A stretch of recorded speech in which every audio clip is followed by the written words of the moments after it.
Hey guys, Mo here, your favorite host. Today we're talking about something pretty special.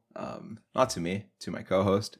Personally, I interact with these things quite a bit, but I don't have the deepest understanding of them. But today we might be getting into how that might change. We're talking about cars and petrol heads, and it's always made me, especially as a guy, like feel jealous in a way whenever I see a bunch of guys geeking out over cars and stuff like that. Because while I do love some cars myself, I am not the most knowledgeable, right? Oh, that's a Supra, that's the basic things. But my man Sethu here is going to get into it, knows quite a bit. So we're going to see if maybe he'll tell us like his petrolhead journey, how to become a petrolhead, and why you would want to, and the fun things in between. This has been another episode of You Had a Sad Damn. Oh, I've been waiting for this. Okay. Okay. We're about to get into it. Okay. Oh, let's get into it. Bro. Okay. Yeah, I know, guys. Like, the love, there's just something so real. Like the love of just mechanical, like, machines with 4 wheels of transportation. Don't you mean 2-ton death machines? No. I mean, it's like art on wheels. Like, you can drive a car, but you can actually, there's not a lot of objects, a lot of technology in this world that brings so much joy to this world outside of cars. Okay. To so many people. Some people see it as status symbols. Some people see it as something to get by. Some people just see it as a problem. Some people actually see it as a way to creating memories, and keeping family together, basically. But that's the joy of cars in itself, and that's the joy that has brought us. But having the true love of being of cars and being a petrolhead is something, I don't know, it's just something so transformational. I don't want to say as a guy, because I know even a lot of females, a lot of friends who also love it, but there's this a certain connection to it that has been fostered from childhood with a lot of petrolheads. Some of them are late bloomers, some of them come later on in life, but when it catches you, it doesn't let go. So, you know what I've seen, especially with a lot of the petrol heads I know, right? Yeah. It always starts with liking to tinker with something. Bro. Right? Like, Dad, let me change the tire for no reason. Okay, take the car apart, change the tire and stuff like that. Some of the guys I know, some of the people I know who are really into cars, they get really into bikes. They start off with bikes and then they get more mechanical into the cars and stuff like that. What you got a problem with bikes, bro? Well, oh my gosh, okay. Well, okay. Nah. Actually, I used to actually have I used to have a big thing against bikes until I don't know, at some points, I don't know when. As a kid, I used to think bikes were the coolest thing. As a kid, I used to hate bikes. What? I just didn't find them that interesting. I was like, That is wild, bro. I know. Didn't you ever play those games at the arcade though? Like those big bikes, like those MotoGPs? I preferred Need for Speeds. But the MotoGP was so fun. It was fun, but I just preferred Need for Speeds. That's just how it is. I think I'd love to tell the story of actually getting into being a petrolhead, because it's like a lifelong commitment, really. Yeah, for sure. All right, we first start off, I think, as any boy is raised, especially around the 2000 of our current generation. Apparently, we're called the Zillennials. Zillennials. It's a weird word. That's so weird. I've never heard. It's kids who are technically Gen Z, but we have more in common with millennials than we do with. It's that in between period from 1995 to 2006 there. Yeah. Zillennials. I think it goes too far, because my little it's a bit late. No. Yeah. I would say until 2003. Yeah. Yeah, that's a fair call.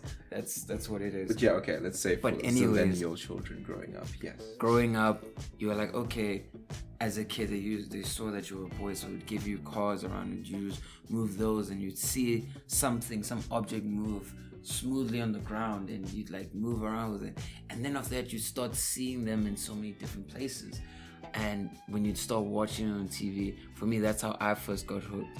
I used to watch, number one, when I was 5 years old, 4-ish, my dad had Too Fast, Too Furious. And okay. I watched that DVD, because back in the days, DVDs, they were the shit. You were limited into what you watched because of what collection was there. And you would watch them over and over. And you'd basically memorize the script in a sense. You could see it back to front. You could cut to your favorite scenes. Remember that? Exactly. Oh, that was live. Man. That was so live. And that's what I do with Too Fast, Too Furious. And Tokyo Drift for me. Yo, bro. That was the one I watched a lot. Yeah.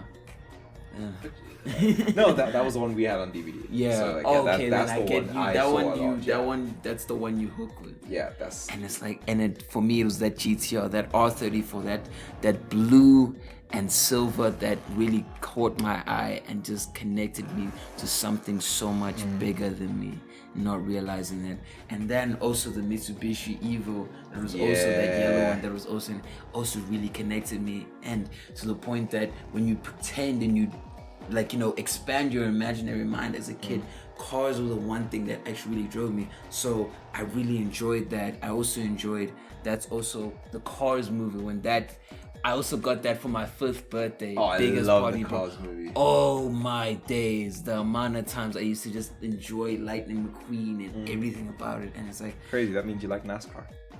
Kinda, yeah. Because that is NASCAR. That is straight up NASCAR. Just, it's wild. What? And I loved those, and it went down, and then as it went on, it became to the point that I realized that it wasn't just the car movies, but any movie, action movie with the car chase scene. So there was Mr. Johnny English with Reborn. Aston Martin, and then it started diving in. There was James Bond. There was James Transporter. Bond. Yes, Transporter. Yeah. Bro, that Audi. Yeah, there was a lot. It really, and it started to grow. And then also when you go to an arcade, getting exposed to that in itself expanded my mind. And then, did you ever play with the wire cars? Dude. Yes, Snap. Those were life, bro. And like my grandmother's house, like in Duzuma, dog. Yeah. Because they had those, and it was so cool. Oh, so fun, bro. So fun.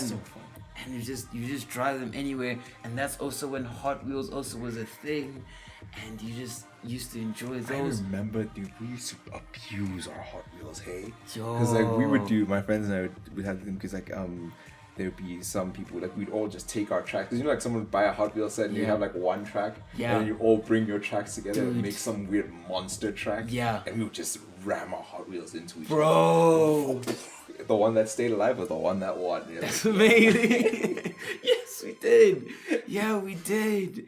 And that just grew and just developed into, and then when the discovery of when PlayStation came through, for me personally, first game I ever got was before PlayStation there was remote control cars. Yeah. Oh, the RC cars. The battle of batteries though. I never got those. What? I never got an RC car.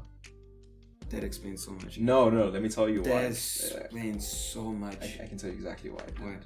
I got an RC car for, I believe, my 8th birthday. Yeah. Right? It was a gift from one of my classmates. Yeah. Before I moved away from Durban. Right? And it was one of those monster truck type things. Right? Yeah. And then I never even got to play with it for, I shit you not, more than like 10 minutes. Right? And my little brother, little 2-year-old little shit, right? I was like, he wanted to play. My mom, I was like, no, fuck you. And you're still learning to share. Exactly. You're still learning I'm new to this sharing thing, shit. Right? Like, before I was the younger sibling, right? With like my oldest brothers and that, right? So I'm used to things coming to me. I'm not used to being the one to give. I'm like, well, what's happening here? So my mom was like, no, let him play. Kid plays, I don't know how he did it. Yeah. But he played with it and he broke it. the same, not even the hour I got it, he broke it. And I never got a new one. I never got another RC car. For me, it was always that thing where I would get it, I would be super excited, I'd love it forever, but it would never last long. Yeah. It would never. Oh, see, I think it's because of the batteries and all of that, and it would always be a hassle to get. It would require 7 batteries. Dude, yeah, and they would always take it. Yeah, they'd always take it for remotes or something. So it's just like one of those things. But you'd start feeling that, and PlayStation, you get the feel of the controller, and you start actually expanding in your world. I remember it was a rally game which they got me for my first game. Oh, dude, bro, that's where I fell in love. Okay, I'm not a car guy, but there's the Subaru, the WRX. WRX, yes. Yeah. That's where I got first floor, like in rally cars and stuff like that. The one is like the 5 stars. You know that one, the I had a one? Subaru car, like, you know what I'm saying, that you pushed around, and I loved it. It was one of my favorites, actually. So then you get into the space of actually not only seeing it, not only watching it and playing, but then you start, like, with playing, you get into PlayStation, and you grow, and you discover the Need for Speeds, the boring Gran Turismos when you're a kid. When you're a kid. No, I loved Gran Turismo as a kid. I straight up loved it. It was so fun. That's so disappointing. I'm sorry. What do you mean? I had it. Personally, I loved the amount of selection of Gran Turismo, but it just wasn't for me. I'm sorry. There was way too many rules. I preferred the arcade, Need for Speed, the customization, and you grow within it. You start really loving it, and when you play the games, you really start seeing the names, seeing what you like, seeing what you work with best. If you love acceleration, if you love top speed, what type of car brands there are, and then your journey actually transfers as a petrol head, bro. Yeah. Like you first start out maybe where you were first caught out. Some people first start off with muscle cars, and you see the different groups and families. First there's muscle cars, there's the Camaros and stuff, I think the Need for Speeds really help you understand what you like. Yeah, because like, for example, you know, the muscle cars, you know that in a straight line they're fantastic. Maybe not the best in the corners though. Yeah, but like you see that in a straight line, it's like, ooh, you got power. You got it. Yes, more power. Fucking Jezza. Right, like more power. Exactly. And we're gonna get into the Jezza. But like, and then you get into JDM, which is like Japanese design manufacturing. I think that's what it's short for. But basically, those are all the cars from Japan. So those are the Nissan GTRs. Those are the Mazda RX-7s. Dude. Yeah. Oh, for me, that's where it started for me. Yeah. That Nissan GTR R34 is my first love. Do you understand that? That is, dude. And you start really developing, and then you get the Germans from there, and then you get the different breeds, the different levels. So there's, of course there's sport hatches, and then you get, slightly sports cars, and then after that you get into, from sports cars you get into exotic cars, and exotics is where you get the mid-engine, where you see the engine in the middle. So those are the Ferraris, the Audi R8s, you know what I'm saying? And then after that you realize, you think those are the best that there is, until you get into, when you're around 12 and stuff, you start discovering, then Bugattis start becoming a thing. Yeah, remember that thing? That was a whole thing, seeing that. And that actually brings you into the worst era as a petrol head, which is speed equals best. Yes, and fanboy era is just terrible. Okay, but fanboy era is terrible in anything. It is terrible. Like in anything. That's why we say we shall not name that fan base.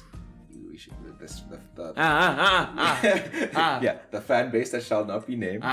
But yes, do not say their names. The fan bases can be a problem, and the fanboys are the main issue. Yeah. But yeah, there's always the fanboys, especially in our world of being a petrolhead.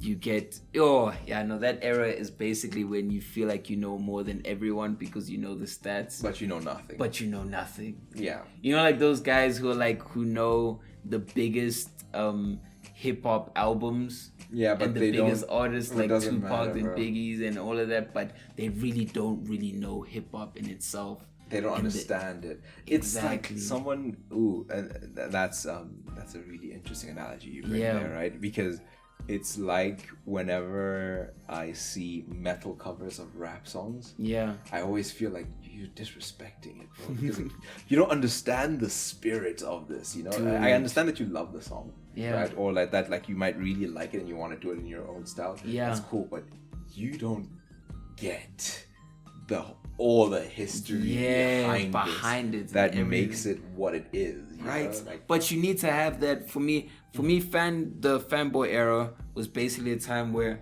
that was when I actually first got into Top Gear, and I was starting to watch a lot of the episodes, and then I also got in the magazines, guys. People who know the magazines know that when you flip to the back and see the catalogs of the car, that's where you study every single car, and you get into a state where you can basically name the cars on the road, every single car on the road. Crazy. When you understand that and you see the cars that are coming and all of that, that's when you reach that peak. And then from there you start looking backwards. You start seeing classics. You start seeing history behind brands. Maserati. You start seeing, Ferrari as what it is. You start seeing Porsche. You start recognizing lineage behind the cars. You know what blows my mind? Yeah. I only found this out through a freaking movie trailer. Yeah. Lamborghini started as a tractor company. Dude. I was like, what? Dude. I'm just like, what? Ferruccio Lamborghini was literally an entrepreneur with his friend, and they started it as a tractor company. That blows my mind. And then they actually wanted to create a gearbox. That's actually what it was. Is that they saw the problem with Ferraris back in the day, because it was like Ferrari was the brand, everyone needed a Ferrari if you were somebody. But the gearboxes were shit. They were dog shit. They were terrible. But literally, he came up to, I think Enzo. Wait, no, big man Ferrari. What was his name? Big Ferrari. It was called Enzo. Big Man Ferrari. No, the actual guy. Yeah, it was Founder Enzo. Ferrari. Yeah. Yeah, it was Enzo. He was a dick, and basically said, go make your tractors, basically. Do we know that, or was that just a movie interpretation? No, that's actually what happened. Oh, crazy. That's known. It's how it is. It's like they said, nah, just go make tractors. And he was like, bet. And they wanted to design a Ferrari beater. And what was so crazy is that it was because of those reasons is what made Ferrari's fiercest competitors, basically. Yeah. Imagine causing your own competitors. I would never live with myself. Microsoft did the same thing with like Android and phones. Like, no, we're not worried. They said they're not worried about the iPhone or something like that. Bro, imagine now. Imagine, bro. But getting through it and then getting Top Gear, you start seeing shows that actually truly just. Top Gear exemplified what it means to be a petrolhead. A lot of people even found their steps through. I would say Top Gear was perfect for people who weren't petrolheads. Yeah. Because I'm not a petrolhead. Yeah. I love Top Gear. Yeah. Right? Like Top Gear was one of those shows that even my mom would watch because it was funny. I will mad respect to Jeremy, James, and Richard because they were, all three of them were really well knowledgeable in their fields. Yeah. I mean, Jeremy was a journalist, so was motoring journalist. Yeah, exactly. So was Hammond and May, right? All three of them were in the field for years before the Top Gear show came in, when the three of them were in the show, at least, right?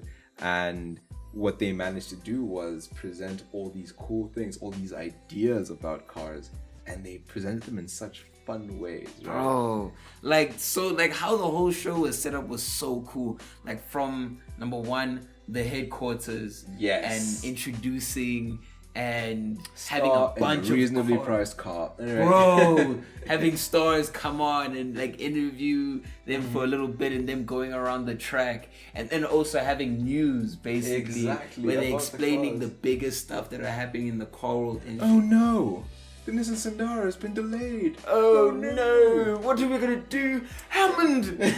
Hammond. Oh, and Clarkson. And then. Guys, then there would be all the tours, the specials. The specials were the best part. The best part, where basically three of them are put in a situation with challenges. I can't wait when we start doing that stuff. Dude. We're gonna we're gonna have to. We're gonna have to do like a damn special, you know? Right, right. And then them going around and them being put in the most hilarious situations. The Stig. The Stig. Actually, for a period of time, was Michael Schumacher. Crazy. Yeah. Crazy. And that reveal, it was the best thing ever. I was like, what the this whole time, bro. And that's another name that everyone knew, even if they weren't in the world of Formula One. We'll get to Formula One as well. Yeah. All that stuff, but yeah. And then you get through that, and then you get when Top Gear ended. For a lot of petrol heads, it felt like it was like a proper end of an era, or end of something that truly united us. Because as petrol heads, there are different factions. There's the customizers, the guys who are the tuners basically, the guys who would be at the car meets, who'd just be there. And then there would be the classic guys, the guys who'd go for Sunday drives and buy the old and build up. You know who they were, right? Yeah. I don't know if you guys remember playing Need for Speed, right? Let's say Most Wanted, right? Yeah. And a lot of people didn't have memory cards back in the day, Yeah. right? So you'd start the game. The two people, right? The tuners are those who would be like, wait, I gotta change these things. And they would spend like 4 hours on what it looks. Exactly, on just like the colors and everything. Yeah. And you're just like, my God, I just want to race, right? And then the other camp was the dudes who were just like, no, fuck you, we're going default because everyone takes too long to play. We're going default. The car's not good default and it's not good, right? That's just the different camps and stuff like that. But yes, continue. Yeah. And then there's what else? And then there's also the posers. Let's be honest, they're always there. Those are the guys with the more money than sense, and they'll just buy just to be a part of it. Those are the people that, like, honestly, they're there. They're still car guys. They never outgrew the fanboy phase. The fanboy phase, where they think the newest is always the best. Yeah. The fastest is always the best. I was like, bro, hey man. You gotta respect legacy, bro. Yeah, you gotta respect legacy. You gotta respect sometimes newest isn't always best. And then there's a lot of other factions. Also the sport era, the racing sport fanatics, from the rally to the F1 to the NASCAR. There's so much, and Top Gear encapsulated that. Even Top Gear USA in Australia, I even watched a few of the I used to watch them. I used to love the collab episodes. Yeah, that was so cool. Yeah. And it's like Top Gear really brought us together. As petrol heads, you always need to have that. And when it ended, I feel like, I don't know when USA ended or if it's still going on. Even Australia, I feel like that's also ended, but everything died itself down in terms of uniting us all together. But with that, it allowed, and also because things started to get siloed, that's when also YouTube, motoring journalism and YouTube started to pick up. That's where the world of Car Wow came in, especially for me. I would get to see the reviews of cars and it being explained in terms of how they drive, how they feel, how they just are to be in, what are they compared to. That's the power of motoring journalism, bro. Because Jeremy Clarkson and all of that were able to illustrate how it feels to be in a car that you've never driven, never seen.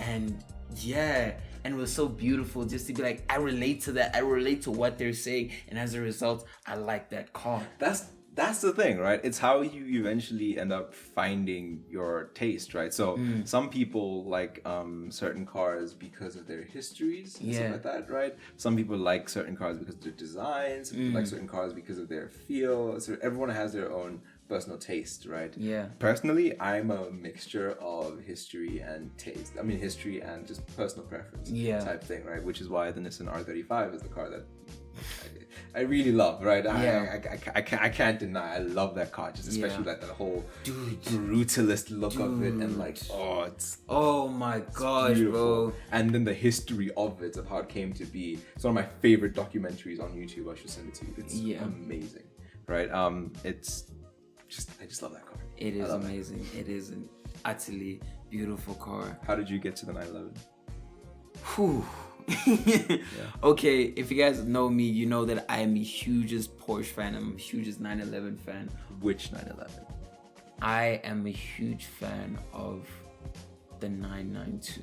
Okay. That was the first one that actually caught my eye. I'm sad I didn't get you that for Christmas.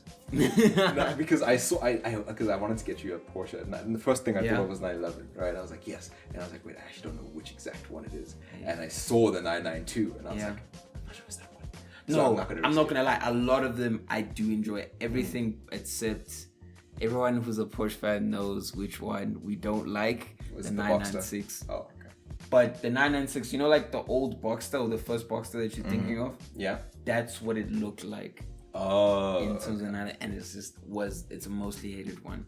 But personally, it was the 992 and also the air cooled. I loved the first 9112. Okay, explain what these terms mean. Okay, basically, a 911 has been in production for over 60 years right now. So 911 is a sub-brand or sub-type of Porsche. It's a model of Porsche. Yeah, model of Porsche. Yeah, it's the model in itself, and there's different iterations within each model, and each iteration is like a family of its own, because you get like the 911s, the 911Ss, then you get the turbos, which is the fast accelerating all-wheel drive version. Then you have the we're gonna have a Porsche episode for sure. Okay. I'm sorry. Okay. That's just no how choice it is. in this? Yeah, I'm sorry. Okay. Yeah. And then you have the GT3. The GT3 is the most coveted Porsche of any in each family. Okay. And each time there's a new model, which is maybe once every 6 years. They have a whole new family of each thing. S, Turbo, GTS, GT3. But for me, the way I discovered it was actually through CarWow. For the longest time, I've never been a Porsche fan. Yeah. Like, I always thought they were boring. People just call them glorified Beetles. But exactly. I never liked them in Need for Speed. I'd never buy them, but because I thought they were boring.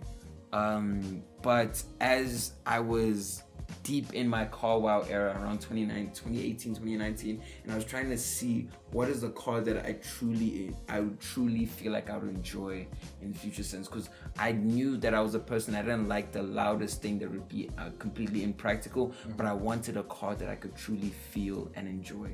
Yeah, I don't like the never take out. I want a car that I will drive every day. I will drive every day. Yeah. And it's like, that was my thing. And I hated the idea of like, oh no, you need it daily and all of. I want the car that I drive every day to be a car that I enjoy and puts a smile on my face. Exactly. And I was vetting through what could be and seeing like, okay, that car is impractical, that one and I don't like a car that's super loud because it doesn't work with my personality. And I'm just like, okay, I don't want a car that I'm embarrassed to be like, oh no, or I attract the wrong thing. Are you ever gonna reevaluate that though? Because think about it, especially with things going electric now. What do you mean? The whole loudness factor of it doesn't really matter anymore. No, I mean loudness. A car can be an electric but still be loud as hell. How? Motors don't make noise. What I mean by loud is the visual design of being loud. You can have a completely electric Lamborghini.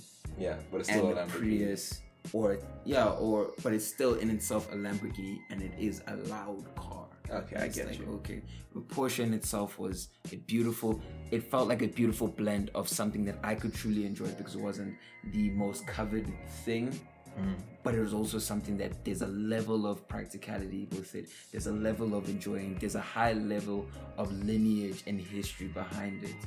And with that, it really spoke to me, and it spoke to my state, and I was like, and that's how like I got deeper and deeper in love with it, and I could see that it wasn't just the latest one that I enjoyed, but every one before it at some point in time I would enjoy. I was like, oh, I like how it's 50 Shades of Grey. In terms of it's the same thing but in different iterations. No. Okay. No. Okay. No. And you need to but say it's like it's the same thing that is the process of refinement and mastery of just a car. And it's just for me it's a base thing.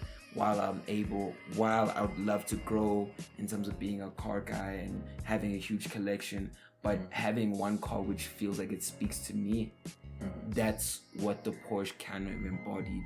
And it embodied a dream and a milestone that I am still yet to conquer and achieve. But yeah, that for me, that's the story of Porsche. And the more that I fall in love with it, the more that it motivates me to keep working harder for it. And that's what cars bring.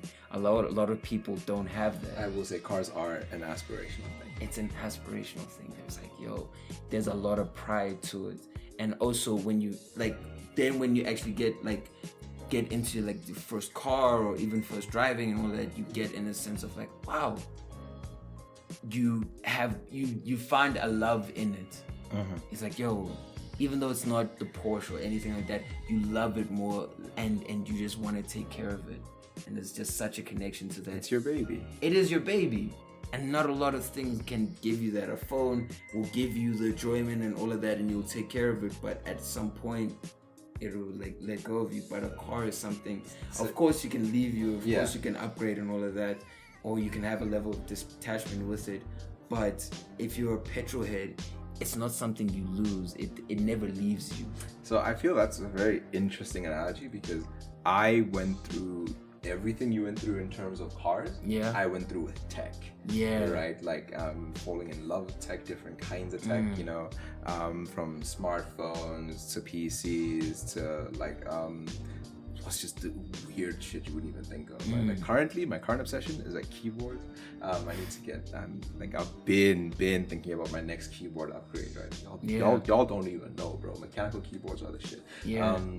But you know, just in terms of different types of tech spaces I've gone through, there is this thing where to the outside, a phone is just a phone, right? It's just a thing. But to me, it's like, no, my guy. This thing, I might treat it like shit. I do treat it like shit. I will admit, I treat my phone like shit, but it's because I know it can handle it. And that to me is like one of the most beautiful things when I know that I can basically use something to its fullest extent, right? And then you start getting that's where it starts, right? You get the more general things, right? And then you go deeper and it starts going into like wanting to tinker and stuff like that, right? I have 2 toolboxes right now in my room that I have used consistently to like start out small, opening up my laptop every now and then, just cleaning up the fans. Went into like upgrading RAM and stuff like that, right? Went into like whenever there's small issues like my hinges and stuff, and tightening up and stuff, fixing my little brother's laptop when he had problems, you know, just tiny shit like that. It's turned into now what like my aspirational thing in terms of tech is like what I want my setup to be in the future eventually. Right? Like I already know, I have in mind like my dream setup. I have it in like, and like I'm working towards that, and not just that, right? Because I even know what's coming after my setup. After I get my setup, it's going to be what projects I want to do. Yeah, you know? Exactly. You know, just bro, that's exactly also what car guys have. It's like for me, we have an aspirational car, and then a collection, a list of cars. It's like, okay, when we reach this amount of net worth or this amount, make this amount of money, this was what we would like grow it into, and then it will get further beyond just having them, but also experiencing them, like what you'd want to do with it, like where would you want to go. I saw once so many trips, car trips. Like for me, if there's anything Top Gear has made me want to do, it's drive in the mountains of Italy. Dude, I still want to do I that need so to like drive in the mountains of Italy, drift in drift in Tokyo. I mean in Japan. Yo, bro, you're gonna die. In Japanese mountains. I know. You're gonna die. I know. You're gonna die. But like learn to like get into it, or like learn elsewhere. But like actually get into the stage of driving the most JDM cars, like the Supras, and yeah, bro.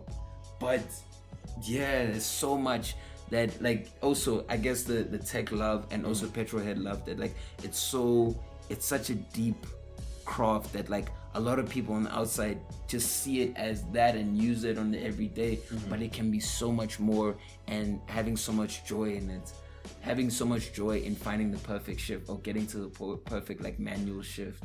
It's just one of those things that it's like it just grows and develops.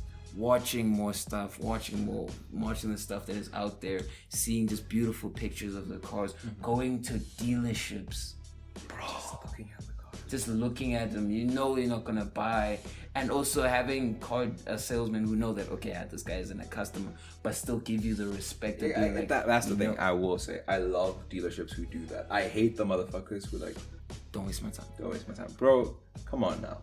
You don't know if I could win the lotto tomorrow. Right. And then if I do, I'm gonna remember you. Exactly, bro. Like I remember for me, I could never forget my first touch of a Porsche. Mind you, I'd been obsessed with it for the past 2 years in end of 2018, 2019, up until 2020, around COVID. My dad took me to the Melrose Arch dealership. Which one? It's called Daytona, my favorite dealership of all time.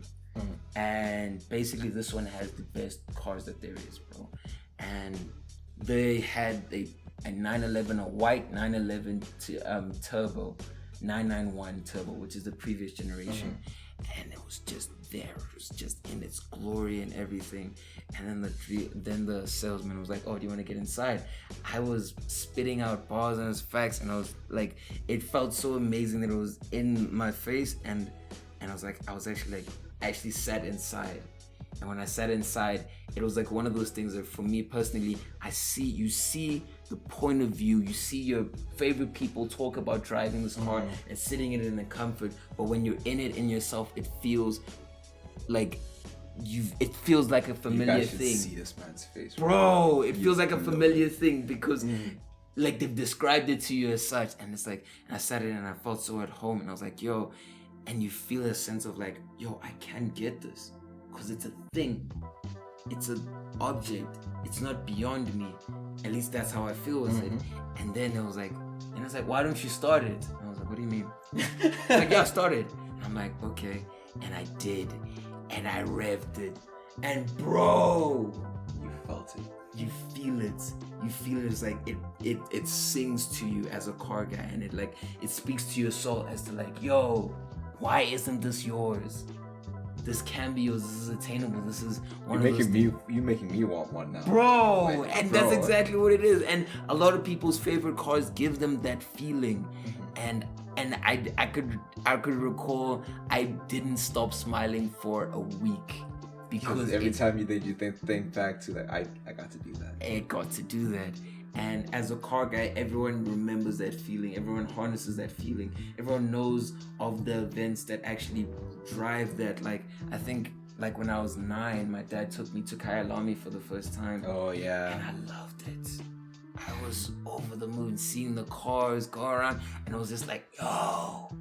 To even BMW day when I went with my dad and my sister. And just experiencing it. And it's like, you can't, it's a feeling that you can't be, it's hard to replicate basically, but it's a growing thing that you go over time. You find people that relate to it, and you guys can have that common chat. I have a lot of friends who have that, and they always talk about, okay, if you had this amount of money, what would your collection look like? Yeah. And yeah, as a car guy, I could go on and on about it, but you just step into it and also understand that there are also people who somehow want to gatekeep this or want to make you feel less. Oh, but that's with everything. That's with everything. That's with and everything. There's assholes in everything.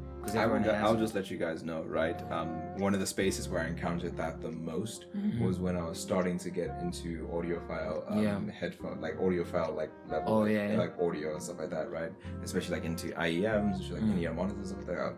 I've been really on that grind as well. Yeah. And the amount of people who will be like, oh, this type of tuning is shit, or this type of tuning is shit. And I was just like, my guy, no, listen. The reason why they tunes exist is because someone enjoys it. Yes. Someone does enjoy that. Yeah, right? Exactly. And with car guys, it's such a diverse world that you really have to find your people with it, and don't be let down or don't be hurt by when someone calls you out to be like, oh, you don't know what the difference between a 2JZ and a Boxster engine. Hey bro, listen, if you know what you like, you know what you like. You know what you like, and you start and you develop over time. You don't not every car guy knows how to dismantle an engine. No, not every car guy, not every petrol head is a grease monkey. That's what I'm gonna say about that. But you grow with it, and you know. Grease monkey is a term of love, by the way. It's not like we're not mocking you guys, no.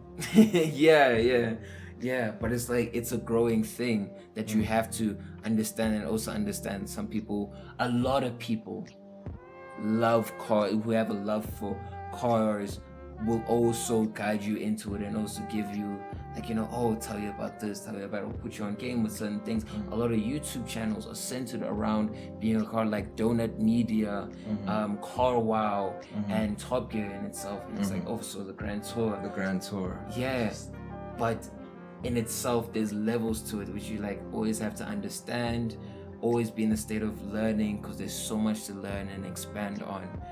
But it is a community, and it is a passion that is so lifelong, that transfers. I got transferred from my dad because he was also a huge car guy, and you are able to transfer it to, like, you know, even your sons and your daughters. There is a certain thing that is hereditary, because like my dad loves BMWs. Yeah, like that's his brand. Yeah, he just loves BMWs. Same. The man treats his X5 like it's a baby, bro. He does not. Yo.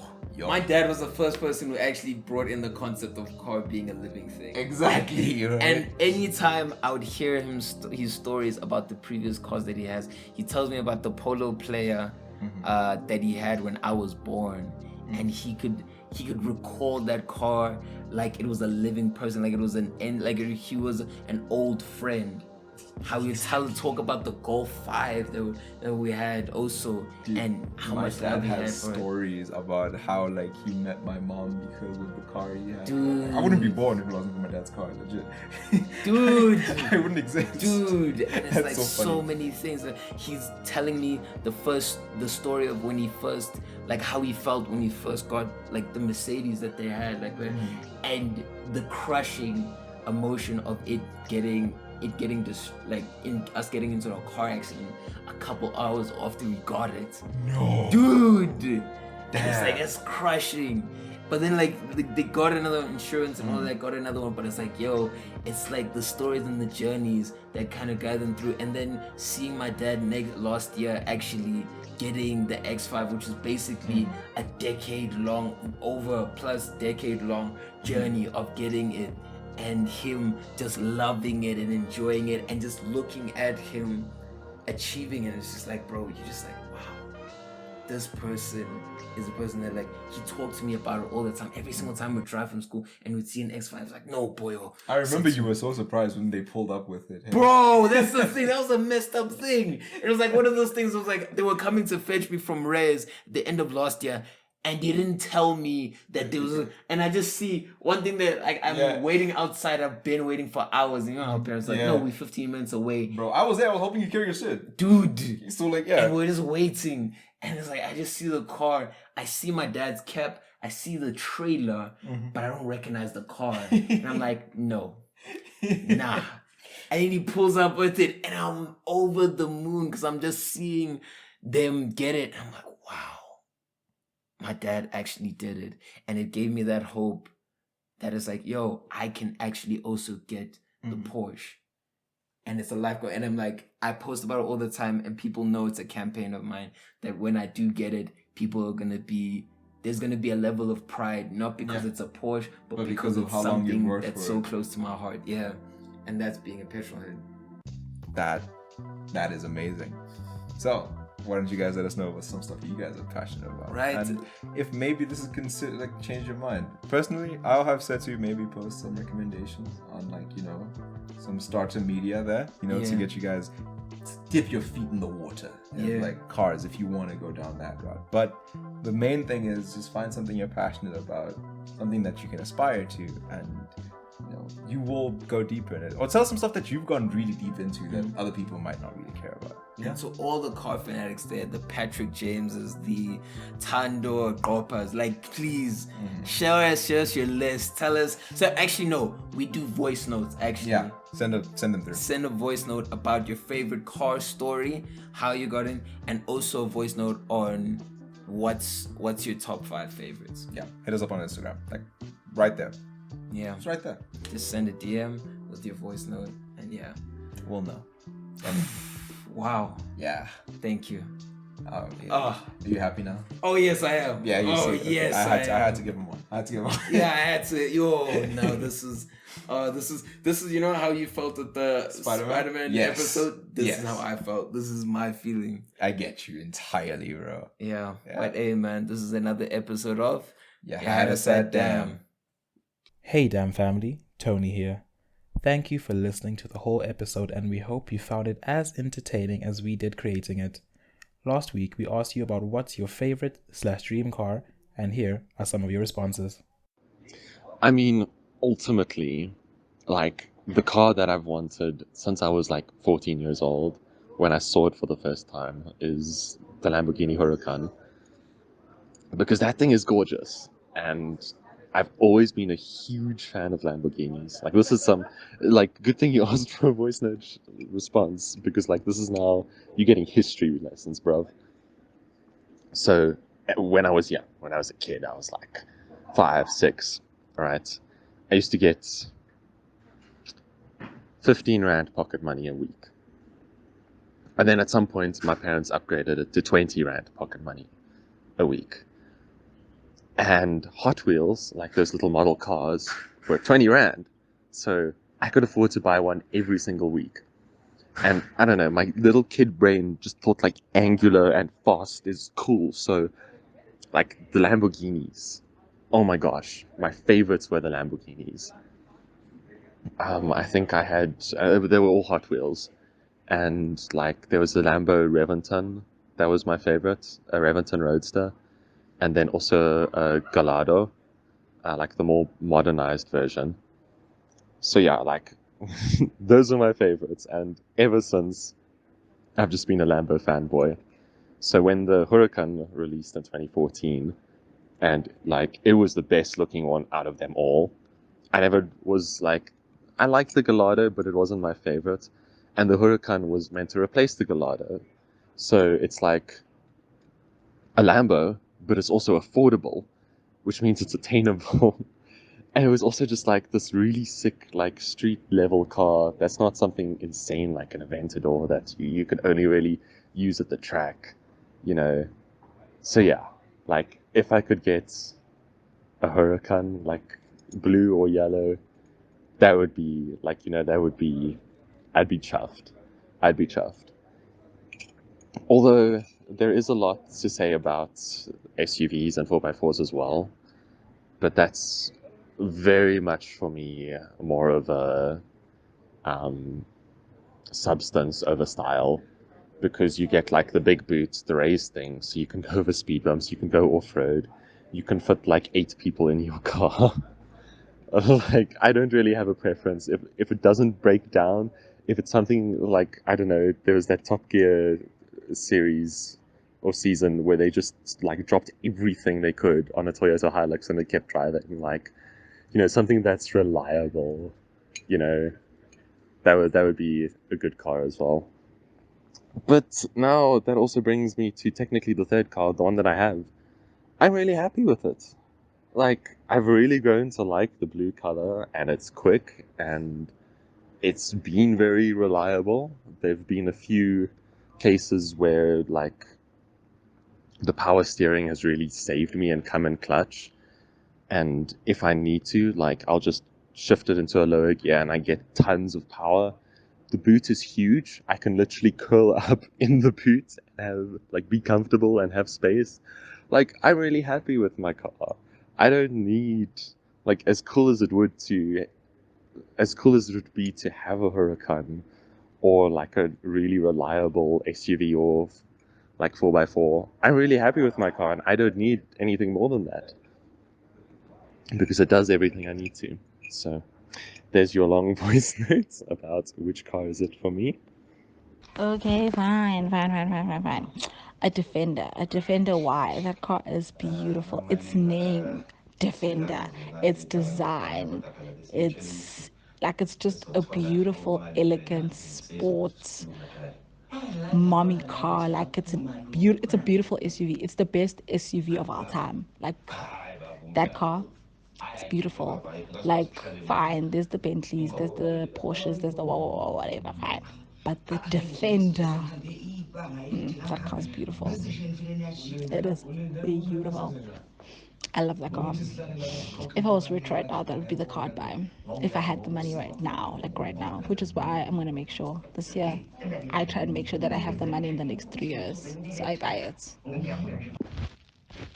For me, the one car is a Mercedes Benz GLE.